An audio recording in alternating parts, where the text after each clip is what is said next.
మా ఆహ్వానాన్ని మన్నించి వచ్చిన మీ అందరికీ మెమెంటో సిద్ధపరిచాము. భోజనం చేసిన తరువాత అందరూ తప్పకుండా తీసుకుని వెళ్ళండి. క్రైస్తవులందరూ మా సహోదరులైతే మీ అందరూ మా అతిథులు.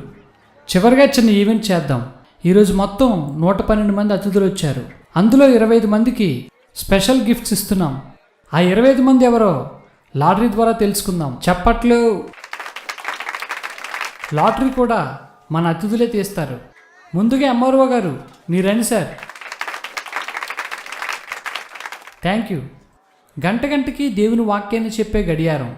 ఎవరు గెలుచుకోబోతున్నారో చూద్దాం. కె రామబ్రహ్మం గారు.